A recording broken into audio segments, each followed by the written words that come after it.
This podcast is brought to you by Spirits and Distilling for those who make and drink great spirits. Join our free email newsletter for technical and creative distilling stories in your inbox every week. Learn more at spiritsanddistilling.com.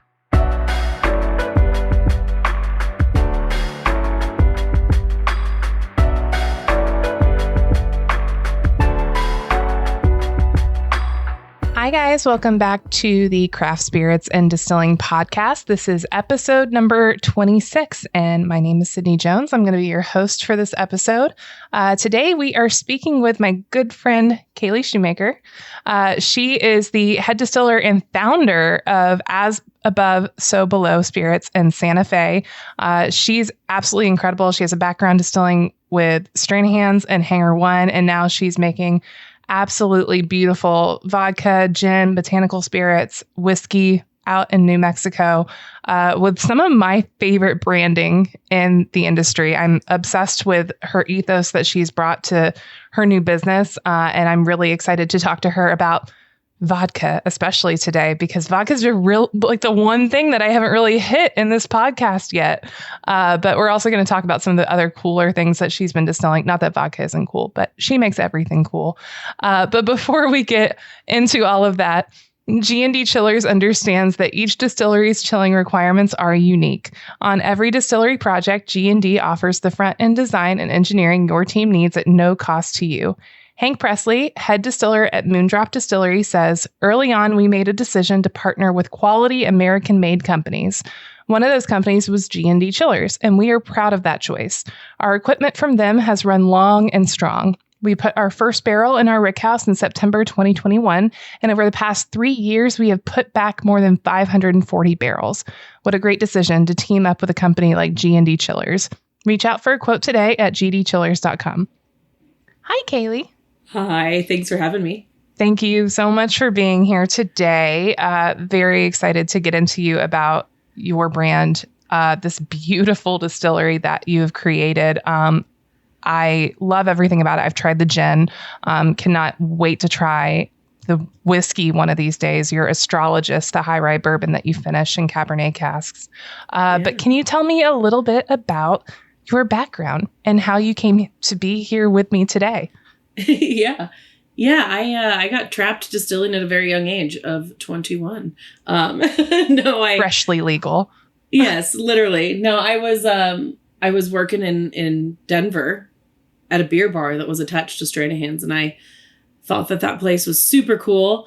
And one day I was bartending and talking to a cowboy at the bar and telling him how cool the distillery was, and turns out it was Jess Graber, the founder of Stranahan's, and I ended up working there shortly thereafter. And since that time, I've spent time, really doing pretty much everything there is to do at a craft distillery. I was with Stranahan's for quite a while in the operations side of things, and then moved to California in 2013 to build the Hangar One distillery, and spent quite a few years there making, flavored vodkas and some brandies and some other fun stuff. So yeah, it's been longer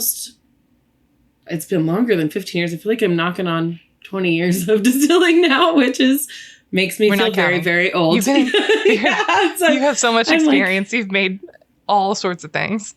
Yeah, I don't want to count the numbers because it's cool. It's been fun to do so many different things, but it's also like the industry, I feel like, is changing so much all the time that it's constantly something new. So, yeah. How did you come about to get As Above, So Below going? Your new distillery, relatively new in the span of your career. Yeah. We opened As Above, So Below in December of 2021.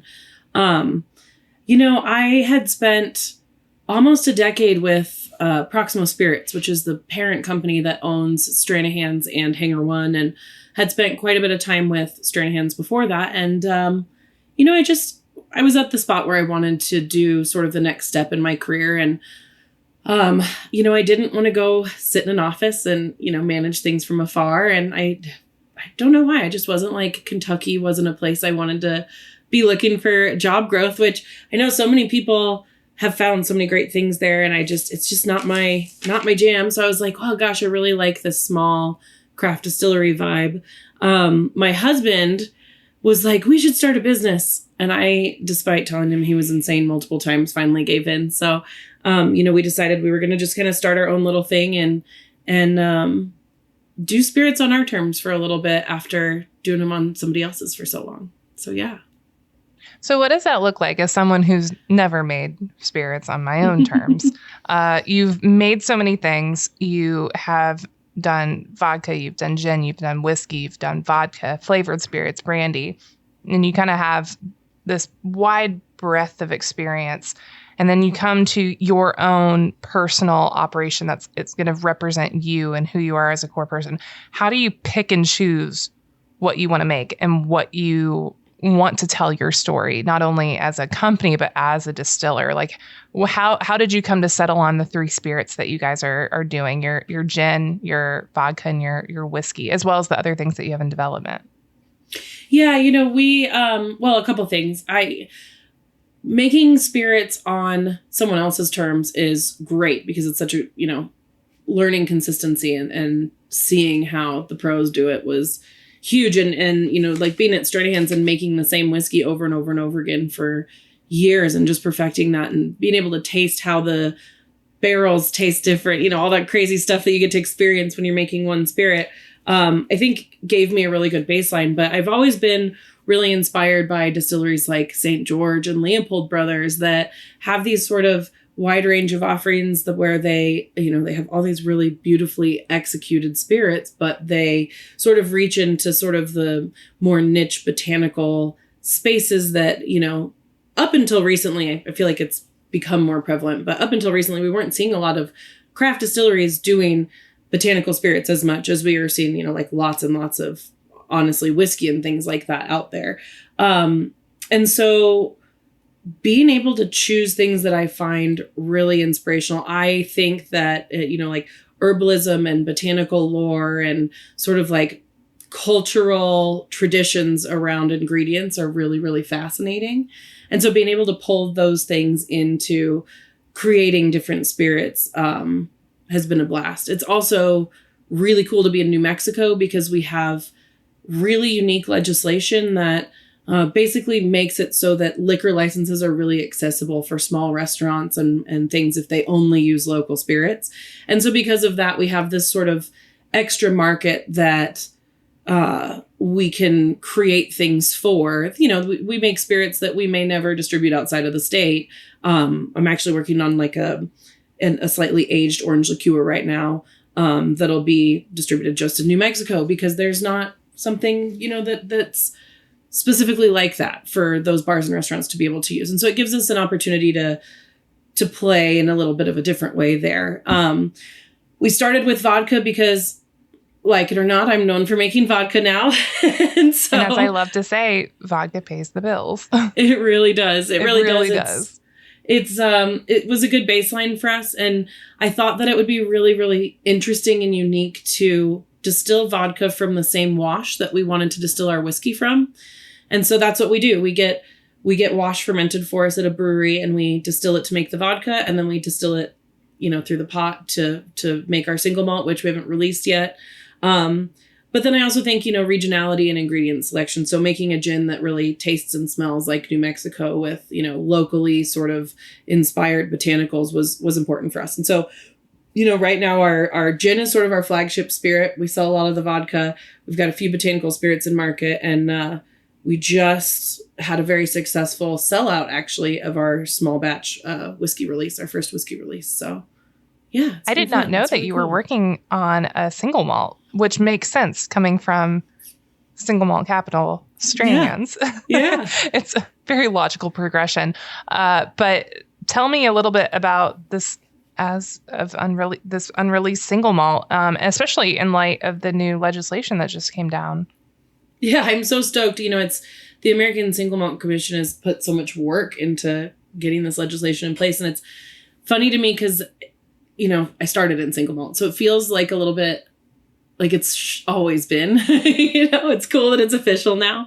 But single malt's so inspirational. It's simply the barley that we have access to and the wide range of, unique sort of craft malts that have sprung up because of the craft beer industry has just created this unique opportunity for American whiskey in a way that, you know, I just feel like it's new to the consumer for sure, but allows us to sort of create regionality in whiskey as craft distillers. And so, yeah, I've always wanted to make my own single malt. You know, Stranahan's smells like home to me. When I smell that whiskey, I always think I was born and raised in Denver, and always love to enjoy a Stranahan's. And it just feels like, you know, it's so in my roots that making single malt was always important. Now, Stranahan's is aging in new oak, and so we're doing some new oak. Love new oak, but I also wanted to play with some used oak finishes. And so we've been filling a couple different styles of single malt barrels, and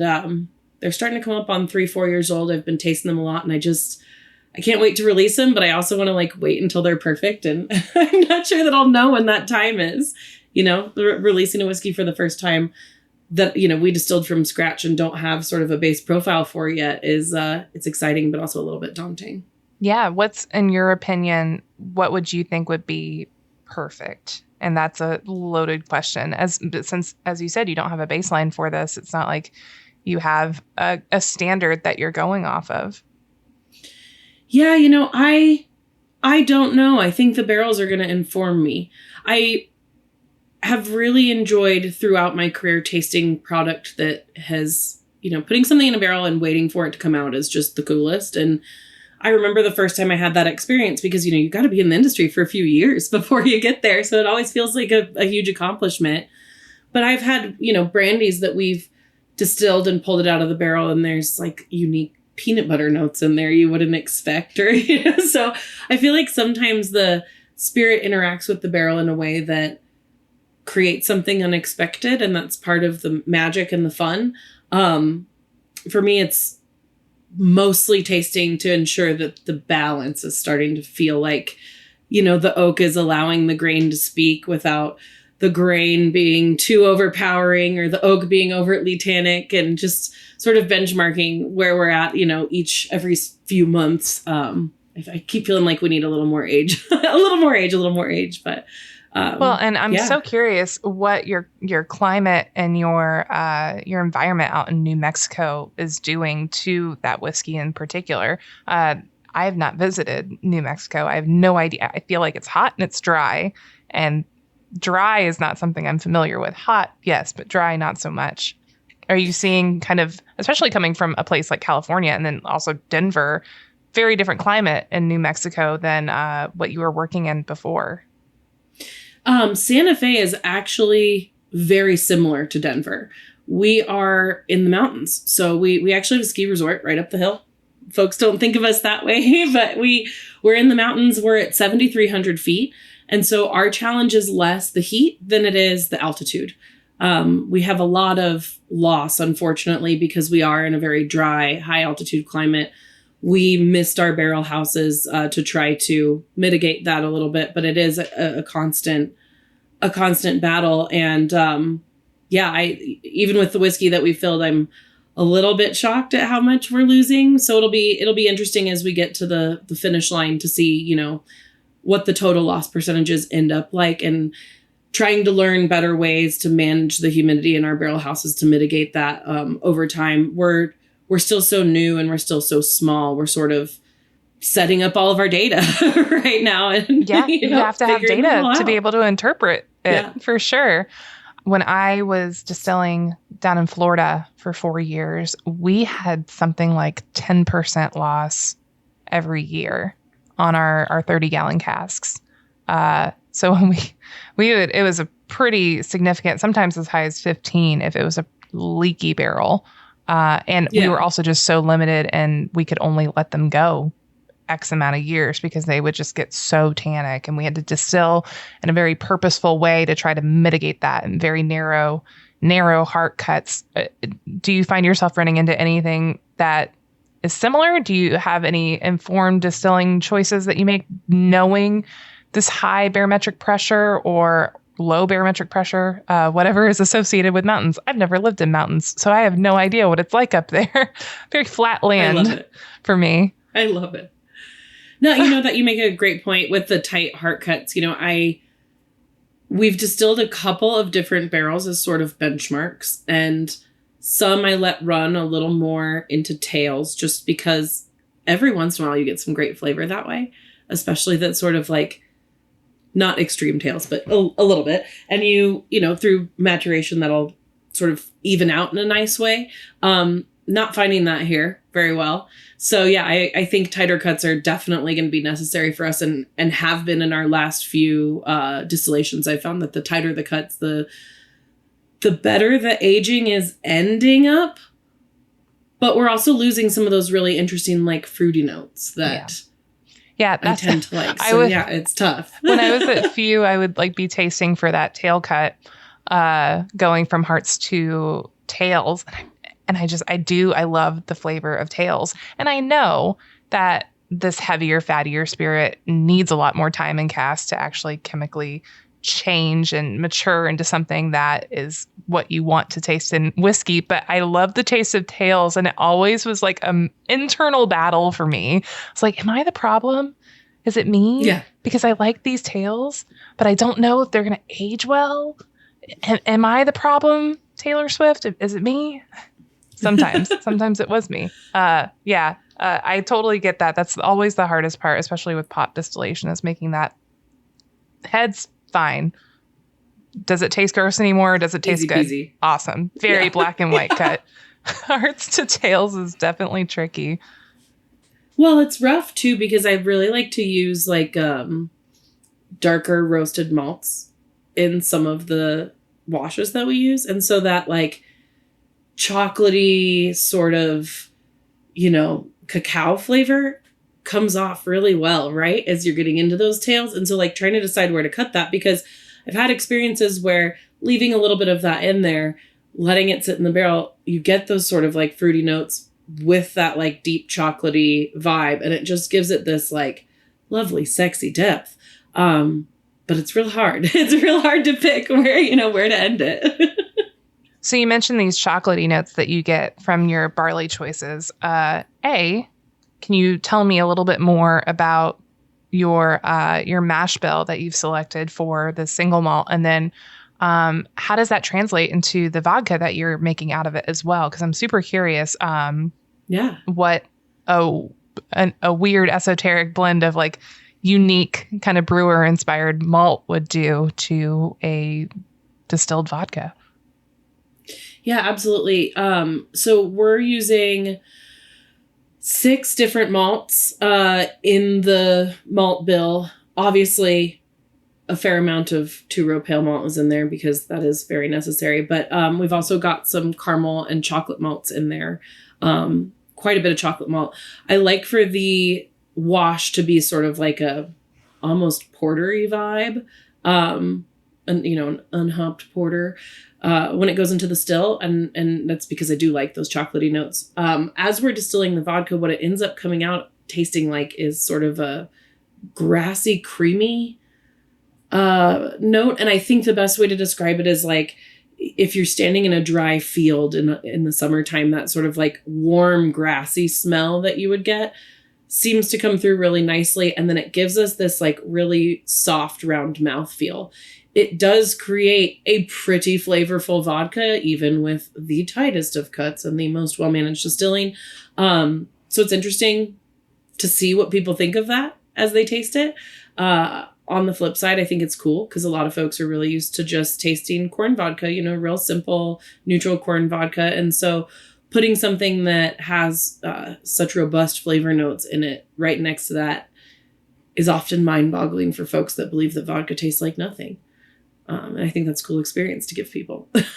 Yeah. And this is why I love craft distilleries that make cool vodka out of cool bases, because you're really starting to see this conversation. Like vodka doesn't have to be a 100% like true neutral in terms of flavor. Like it can have these distinctive characteristics that honestly will build on that drinking experience, unless you want to taste nothing. And some people do want that. But I have always thought about spirits as a whole, but also vodka especially, or things that have other neutral bases, not just from a distiller perspective, but from a bartender perspective as well. Like what, if I'm choosing a vodka, what do I really want to highlight in that drink, and how can that vodka support that? Am I looking for a vodka that is so neutral that it's just providing like a boozy edge to whatever portrait that I'm trying to build on? Or am I using it to create like a textured backdrop for my cocktail? And do you kind of have a similar approach to it, or? Yeah, I will say I'm a real shitty bartender. It's so funny. My whole career, folks are always like, what kind of cocktails do you want to make? And I'm like, man, that's like asking the rancher how they're going to cut up the steak. I don't know. I'm terrible at making drinks, and there's so many fantastic bartenders out there that have a much better eye for it than I do. I really look at spirits as like each time I taste something new, it's like a new experience. It's like wine. The nuance is so interesting to me that I constantly want to be tasting a wide variety of spirits distilled from different perspectives and different cultures and techniques and backgrounds, because it shows a new take on where folks are coming from. But from the vodka perspective, I do think that texture is really where vodka can play. But there's some flavor notes in there. If all vodka was truly odorless and flavorless, there would be no point in any of us making it ever again, because it would be all the same. But just experiencing the different textures, I think the most interesting. I have a client I worked with in Peru quite a bit that distills vodka from potatoes. But they do different single varietal potato distillates. And so I spent some time with them about a year ago tasting through like 6 or 7 different vodkas that all the parameters of their manufacturing were the same. And the difference was just the specific potato varietal that they used. And it was fascinating how much nuance came out in each vodka. And, distilling at Hanger with different wines, we experienced the same thing. It's crazy that at a 95% or more ethanol purity, you're still getting a little bit of terroir sneaking through and making something that is truly cool and unique. I love that. I would say maybe that like vodka made from these unique, interesting, highlighted sources doesn't necessarily have flavor, but it has suggestions. It suggests that, it's got a texture and it's got suggestions for you. Totally. Enough that they are differentiated. That is, my mind was a little bit blown there with the differences in potato varietals. That is super, super cool. Love that. I would love to see that as, like a university study or something. So if you work for a university and you're listening to this, please do this for me. Oh, seriously. It's like when I was at Hanger and we were distilling wine, we would distill a single vintage of wine and then blend it with water collected from fog. It was like this fun project we did, and we had this one wine that had all this minerality in it, and you could taste the minerality in the vodka, but when you run it through GC mass spec, like none of that's there. So where's it coming from? It's really cool. Some of it's probably in our minds a little bit, but it's vodka's like Pilsner. It's really, really hard to make and deeply underappreciated. I would agree with that. I mean, especially in the whiskey industry, especially me living here in Kentucky, I hear it so much from people in the state, whether they are like other distilling professionals or just like lay people on the street. Like everyone just bashes vodka here because whiskey is king in Kentucky. But vodka is a super fascinating spirit for that point exactly. On the GC mass spec, it is entirely neutral, but the human palate is so sensitive, and also on the flip side, so open to suggestion. We can still detect these things that just distill over in the tiniest ways. And it's one of those things that reminds me that just like the human body is a miracle. Our nose and our palates are miraculous things, and they're incredible, and they can do incredible things. And we see that in the distilling world. And I think that's what makes craft spirits and just spirits in general so interesting. When you were making vodka from wine at Hanger 1, we talked about, different potato varietals. And you said you were using different wine varietals. Is there a wine varietal that makes bad vodka? Because now I'm really curious. I obviously want to hear about the good experiments, but I want to hear about what's the crappy wine that makes the crappy vodka? I don't know that there's maybe a wine varietal that makes bad vodka, but a lot of folks are getting real liberal with the sulfites in the wine. So, yeah, it's we distilled so much wine and mainly trying to use, anything that doesn't have additives in it or natural wines because of that. But we definitely got a few batches that's like, man, the heads cuts on those were rough and you can get through it, but it's not the ideal situation, even making brandy. So, finding wine that's really suited for distilling is tough. You can't always just go to the bulk wine market and pick something out. For sure. Because too much sulfites added is going to be exciting for all of us. Yeah. I love recommending to my friends who have access to like bad wine or like highly sulfury wine or skunked beer or whatever. Like if you can get it for free and you can run it through your still, like it's a great case study and it's a great way to train your palate. But it also is an excellent example of how a still does not clean up everything. A barrel does not clean up everything. It really starts with your base ingredients and the success of your fermentation, and any outside influences before that can really make or break something well before it goes into a still. There's nothing you can do to rectify that. No. You can try real hard, but it's an uphill battle. Yeah, exactly. You mentioned something earlier in our conversation about, the magic of distilling with the science. And I feel like you have blended those two principles together with as above, so below. And that seems really evident to me, not only in your vodka, but also like your gin, which utilizes all of these really incredible botanicals like juniper and pinon that you can get foraged. Yeah. Tell me all about that, because I have foraged botanicals before. I haven't foraged juniper, and juniper especially is so location dependent. There's so many varietals of juniper, and some of them are not suited for distilling, and some of them very much are, but there is like very much a terroir note to juniper. Yeah.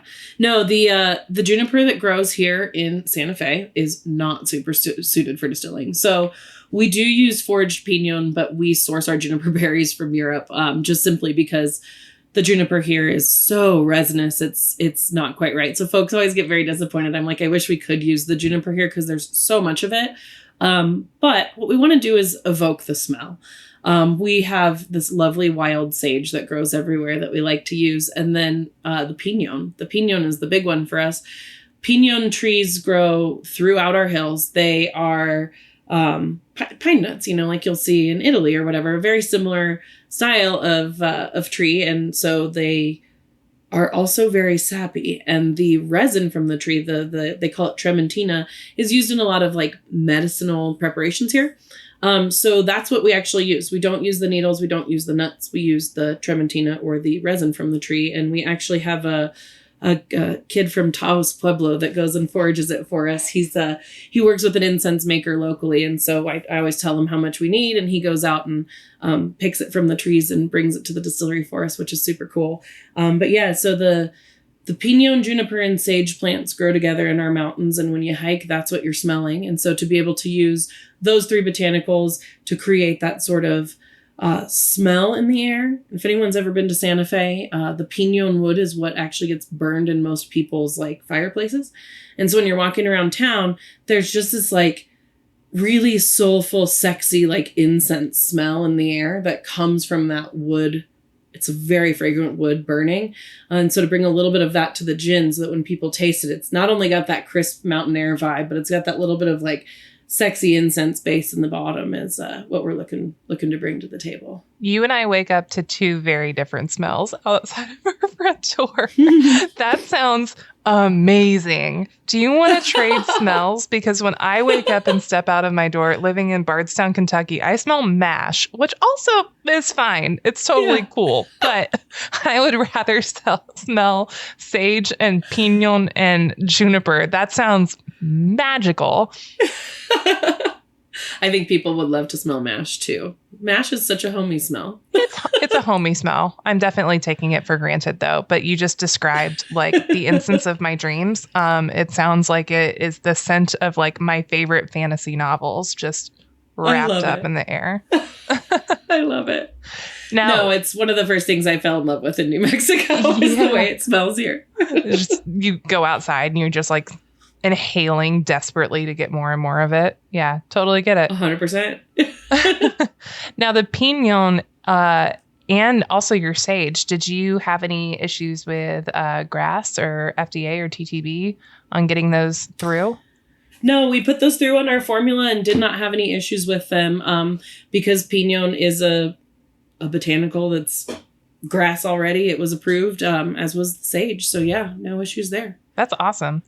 For those particular botanicals as well, I've worked with juniper, but I haven't worked with Pignon. I haven't worked with sage. Are you doing more of like a maceration or a gin basket? Or that's why I love gin. There's so many different ways to make gin. So walk me through kind of how you're working with these, especially being that they're foraged. I imagine they're a little bit more delicate. Yeah, so we're doing kind of two steps. Our gin has 14 total botanicals in it, and we put all of them into a maceration. And then at the end of the maceration, they all go into the still, and we distill the spirit out of the botanicals. But we have a gin basket on the still that we then load with some more sage as well as some lavender. Just because lavender is so lovely when it's vapor infused and it doesn't get that like cooked vibe, that soapy cooked vibe going on. Yeah. So, we put some traditional gin botanicals in there to sort of round out the profile. It does have, citrus peel in there as well as some coriander and things like that, that go into the maceration, but then adding a little bit of the sage and lavender at the back part of the distillation. So we get that vapor infusion. That sage flavor can be really, really strong. So we don't put much, but a little bit in that vapor infusion does help with sort of that like nice sort of dry, sagey smell, that I think just really adds to the overall nose on the expression. That's so cool. I love that. And also sage has a place in ritual. Especially, maybe like spiritual ritual. And your brand has so much identity with that, as above, so below. The rye whiskey in particular, reading about it, I just absolutely love the high rye bourbon, the astrologist, how you proofed that. Can you tell me a little bit about that? No, essentially what we're trying to attune what we're doing to sort of astrological and moon phases sort of all the way around, simply because I think there's an opportunity to just like add a little energy to whatever we're doing here. Taking it back, spirits have always been sort of intertwined with alchemy. But I like to think of spirits also as sort of this like cultural expression, much in the way that cooking is. And with cultural expression comes folk magic and, these sort of like cool oral traditions and mythology and botanicals in general. Every botanical that you can think of, if you just Google the botanical, there's some sort of like mystical creature that it's, tied to, or some sort of cultural story, thinking about like mint, for example, and the Greek mythology surrounding mint and how it bolts. It's just like, it's so much fun. So trying to pull all of the sort of like energetic, mythological, and sort of like cultural properties of these botanicals together to create like a really beautiful story. It feels like we're not only creating a spirit that's going to be enjoyed by someone in a cocktail, but we're also sort of like weaving a spell or a story when we're making our spirits. And so for that reason, we choose to make our absinthe along the phases of the moon. We made our high rye bourbon was actually a project that I started back when I was at Hangar One that never got finished. And when I found out the barrels were sitting there and they weren't going to be used for anything, I wanted to buy them and bring them here. And proofing the gin and bottling it during the transition of Pluto from Capricorn to Aquarius was really cool. So we named it the Pluto and Aquarius edition of Astrologist, with the idea that we can release small batch whiskeys that are sort of created during different astrological transits, when we want to make interesting stuff. So, yeah. I love that. Well, and it sounds, no, I'm not even going to say it sounds silly because it's a legitimate feeling. I never felt more magical than when I was running a still, and it is real life alchemy. Yeah. You're taking a substance in one state, you're transmuting it into another, and then you're forcing it back into its original. That's magic. I have seen that on TV. It is in Harry Potter. I can confirm.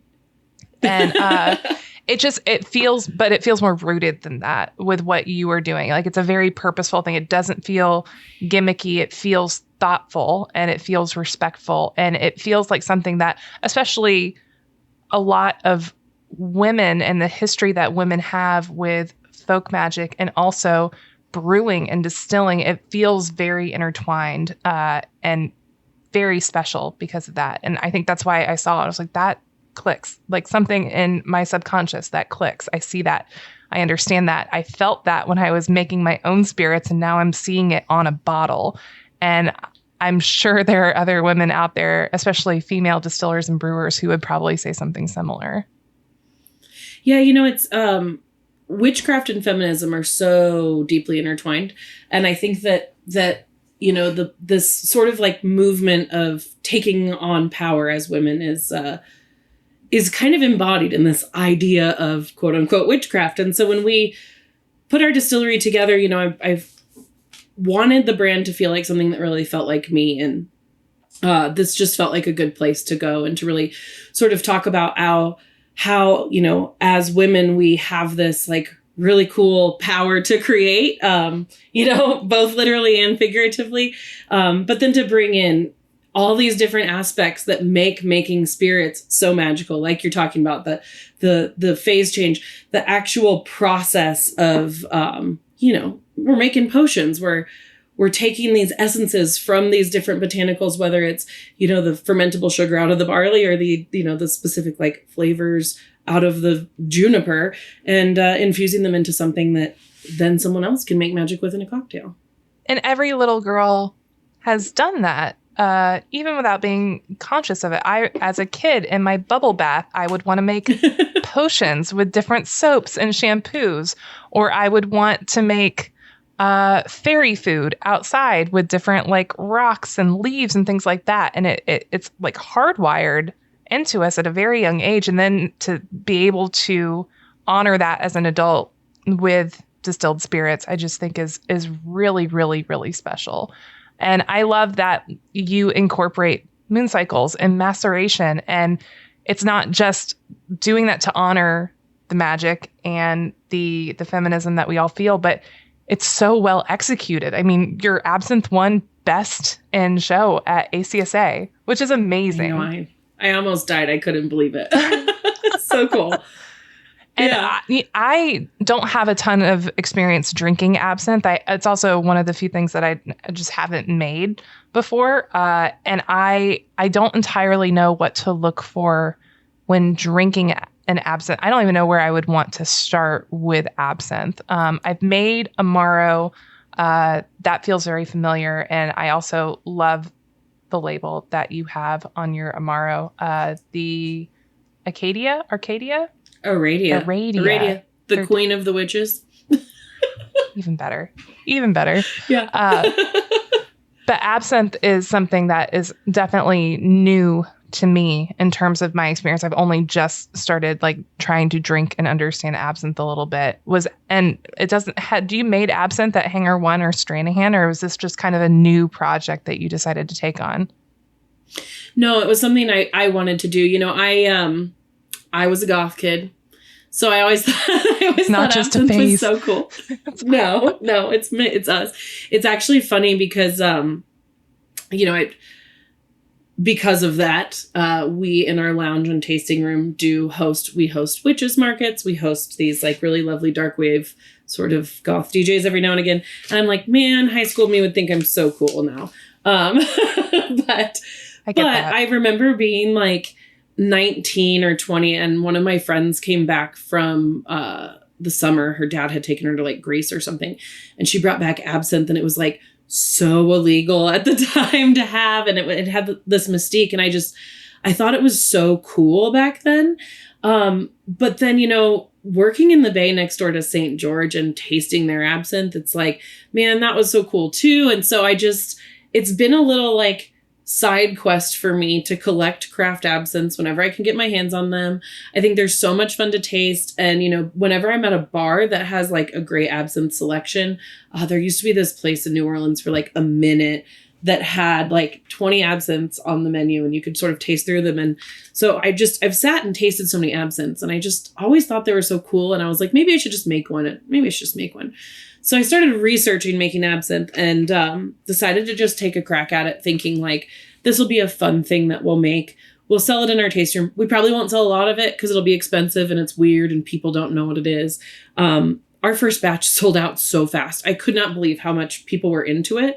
And we have people come from all over the state to experience absinthe service and honestly taste absinthe for the first time. It's like I get to be the absinthe fairy for all these people that have never had it before. So yeah, it's something that I was passionate about doing because it was something I just wanted to do. And going from being at a big company where, approvals and planning is like a years long process to just being like, you know what? I think I want to try making an absinthe this year.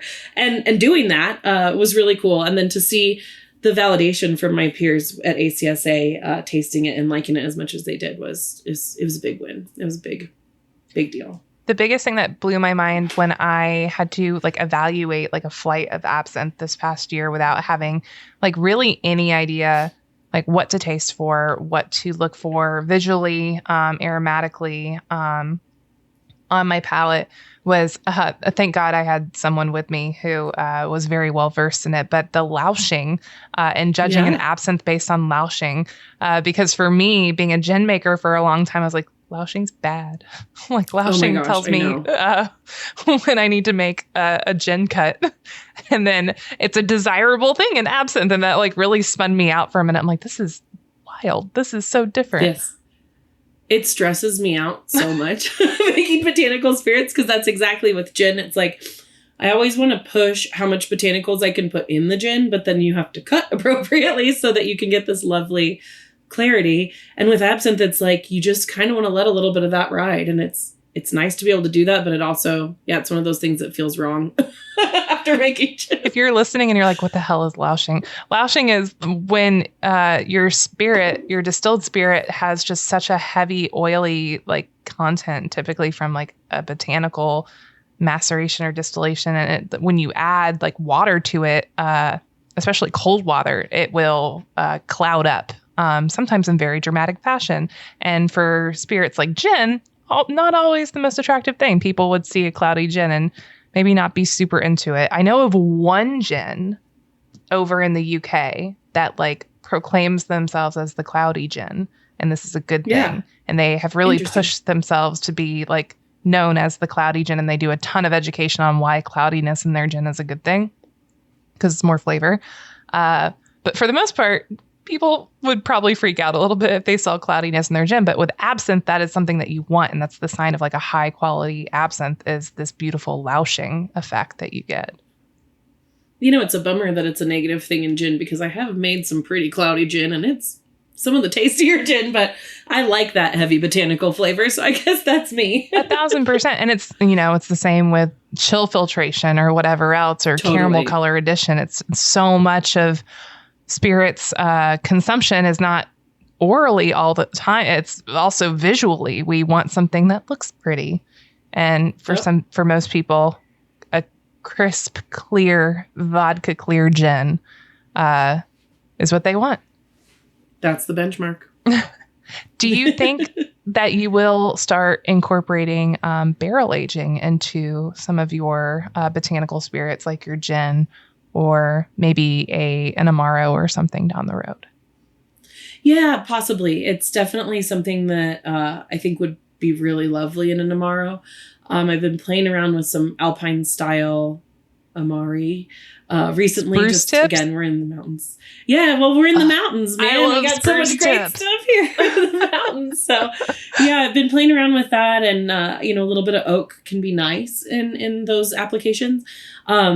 my husband really wants us to do an Old Tom gin, but I'm not quite there yet.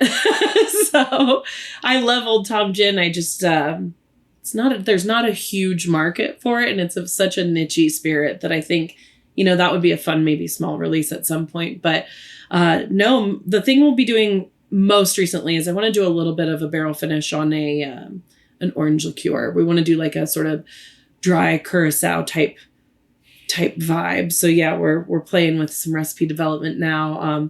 We have such strong margarita culture here in New Mexico, and I don't have a desire to make an agave spirit. I feel like that's better left to the experts south of the border. But I think with our botanical spirits facing approach, creating something that's just a really lovely orange liqueur that could play nicely in those types of drinks would do really well for our local market. I love that approach, that you recognize that there is a spirit that is really popular in your area. And you're like, you know what? This is not my place. I'm going to leave it to the experts down in Mexico to do that. I'm not going to but I'm going to make something that's going to complement that and have its unique place beside it. I think that's a really, really cool way to approach that. Is there anything in particular that you're shooting for with that, like orange liqueur? Are you going for like a smoky feel, kind of like with that sage that you were talking about, or the pinon? Is there going to be any kind of influence like that in there as well? Or is this going to be something kind of brand new entirely for your line? Yeah, this will be something totally new for us. Just playing with some different sort of citrus varieties to try to get like a really nice sort of silky depth to a citrus expression. I want it to be dry, but with some nice depth. Little bit of oak on there, I think would round it out really nicely. And so, yeah, just playing with it and seeing where it lands. I love that. It's fun to let the process inform sometimes, I feel like. Yeah. Well, you're doing so many cool things, so many like thoughtful, intentional things that like resonate so much. But then you also do some consulting and you work with clients as well, correct? So how do you kind of juggle those two roles? You have the needs of a client who probably wants a very specific thing, and then you have all of these fantastical, incredible things that you make for yourself as well.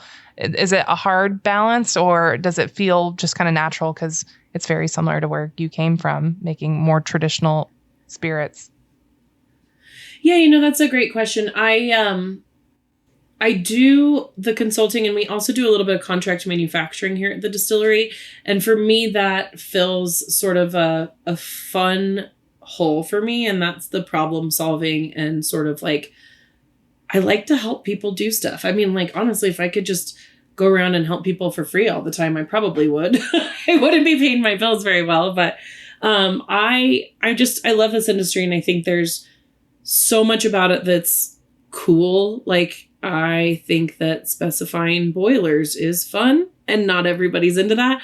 I like to talk to folks that are really jazzed to like come up with a brand. And oftentimes folks are like, I'm going to open a distillery and we're going to make this product. And that's sort of where the planning has stopped, and they don't know what kind of equipment they need or how they should lay out their distillery. And so for me, a lot of the work that I do is, equipment specification and helping people sort of plan out their facilities and honestly forecasting for the long term and things.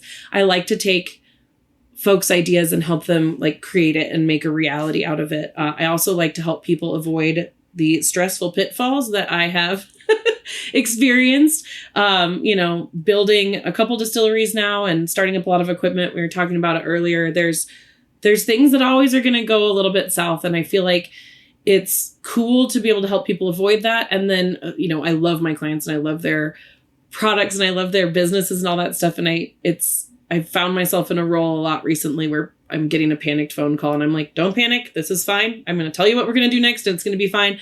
And it's great to be able to take some of that experience and help make other people's day to day a little bit less stressful. Yeah, for sure.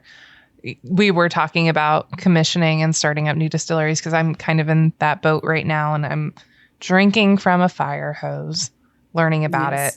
And you have built out not one, but two operations now. What are, in your opinion, some of the things that people overlook the most when it comes to commissioning a new distillery? Because I know what I think, but in your experience, what have you seen? Kind of those unexpected things that have come down the pipeline? The thing that seems to happen every time is there seems to be a mismatch between what the mechanical engineering and plumbing designers are doing and what the installers are doing. And I'm finding that as whether you're managing the project or it's your project, understanding at the most basic level or having someone on your team that does what to look for to double check that the project is being built to the drawings and that the drawings are being built to the reality of what exists and the equipment and the specification. It's honestly, it's quite shocking to me frequently how these engineering professionals often miss so many things and how many pairs of eyes need to be on stuff. So it's without fail every time. I think steam startup, in my opinion, is always where it goes south. There's always some kind of pressure specification that's been screwed up, or someone's put a valve somewhere it doesn't belong, or a steam trap's missing. So yeah, having eyes on that stuff, and even with every eye on the planet, there always seems to be something a little funky. But yeah, it always seems to be steam startup or cooling where stuff gets weird. The most important things of distilling is heating your booze up and then cooling it back down. Yeah. Who would have thought those are the hardest things? Electrical can have problems, but not for some reason the electricians always seem to have it together. Are you seeing clients outside of New Mexico as well? And how is that working maybe potentially in different states with different laws? I actually, most of the work I do is international. I do some stuff in South America and just finished with a client in Rwanda that's also doing potato vodka. So it's been cool. I didn't realize that a lot of the potato varieties that are grown in Rwanda were brought there through an exchange with Peru. So learned a lot about potatoes and growing potatoes and vodka in a couple different countries. But I don't end up messing around often as much with the regulatory side of things because I'm usually helping with, equipment selection and facility planning. And so that sort of route to market side of the fence doesn't tend to be in my wheelhouse as much. But what's been really interesting for me is learning more and more about the regulations surrounding quality for spirits outside of the U.S. Because in the U.S., we have the least rigorous quality standards literally anywhere in the world. And it's honestly kind of shocking to see how tight some of these other countries are on, methanol levels and spirits and things like that. Carbamate. We kind of care about it here. Other places really, really care about ethyl carbamate. Yeah. Nobody's checking here in the US, which is a little bit unnerving. Yeah. That's something that's always bothered me about our industry, though. I feel like we need more transparency in labeling. Instead of talking about putting cancer labels on the spirits in the first place, let's talk about, a little bit of transparency in labeling and maybe tightening up some of those quality requirements for what's getting put on the market. Do you do quality trainings as well with your consulting, like quality labs and quality practices and things like that? Yeah, generally I'll often work with my clients on, establishing best practices, and especially for the smaller ones, I like to get them connected with a laboratory that can run those types of, panels and things for them. Because not everybody can have a lab in-house.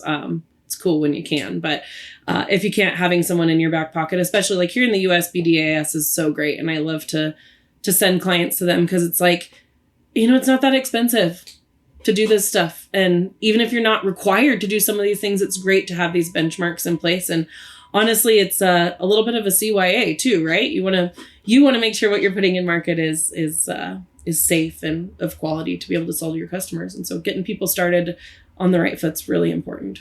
Yeah, agree. Love BDAS. Love Gary. They do absolutely incredible work for sure. That's fascinating that you do international though, because I feel like with all that I've learned this past year and having distilled and worked in distilleries for almost 9 years now, if I wanted to consult or build out another facility that I could probably stumble through it okay.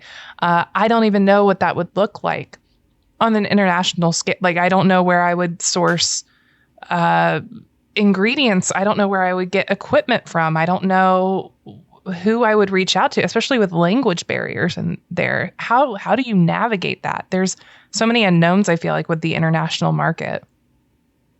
Yeah. And it's tough. I mean, that's the first time I worked internationally was working with my clients in Peru, and they were already established. And so for me, that was a great way to kind of dip my toe in the water, because I traveled back and forth to help them sort of refine processes a little bit and, upgrade some equipment.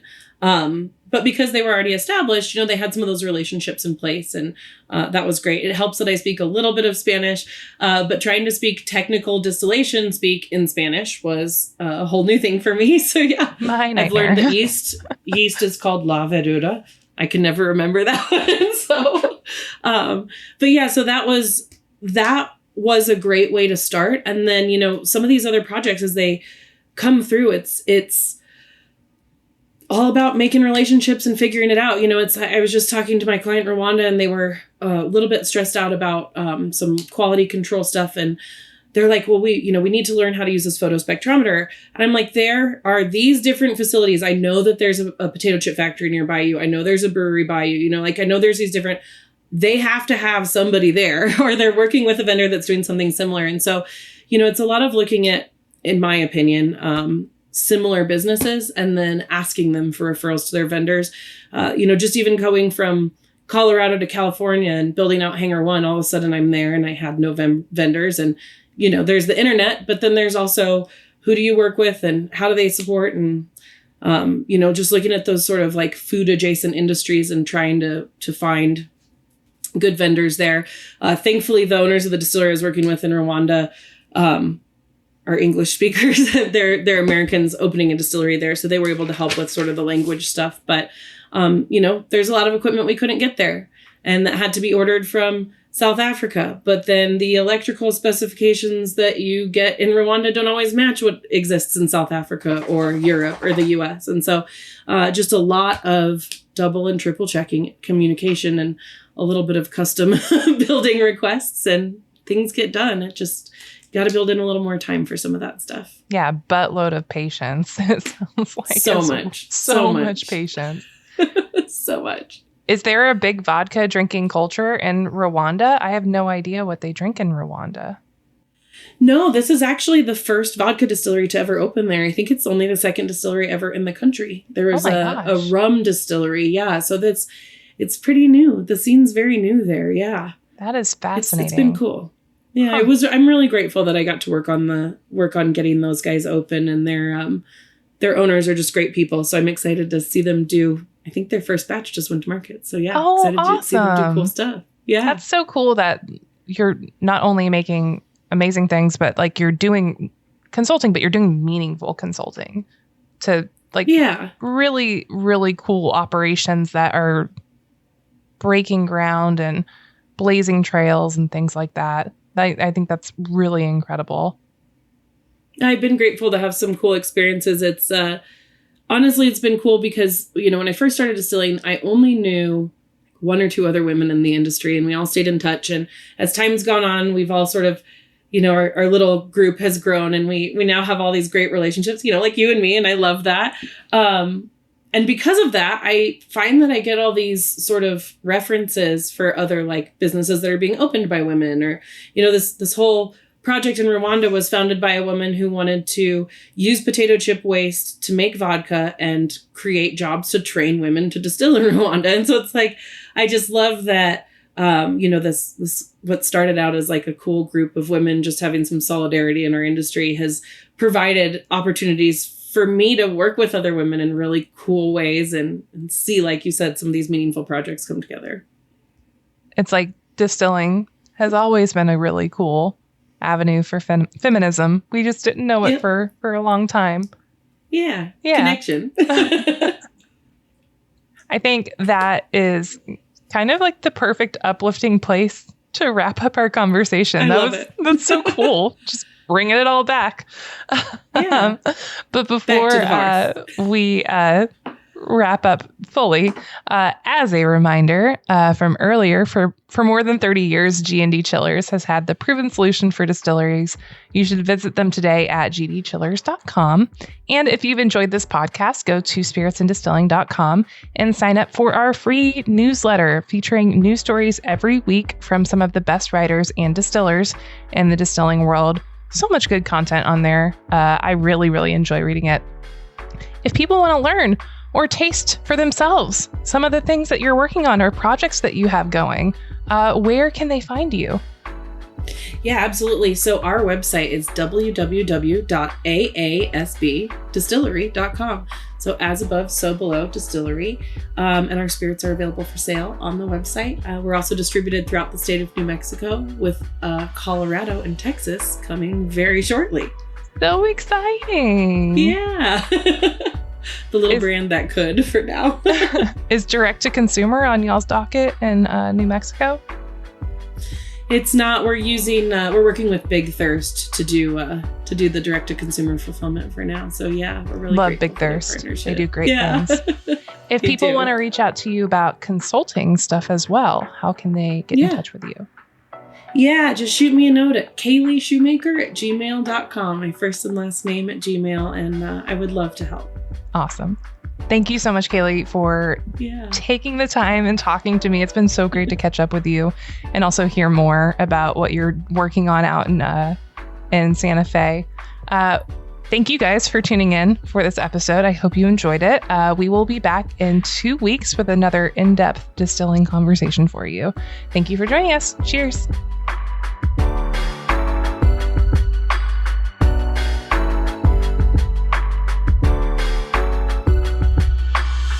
This podcast has been brought to you by Spirits and Distilling for those who love to make and drink great spirits. Join our free newsletter today at spiritsanddistilling.com for pragmatic, technical, and creative distilling stories in your inbox every week. Sign up now at spiritsanddistilling.com or click on the link in the show notes.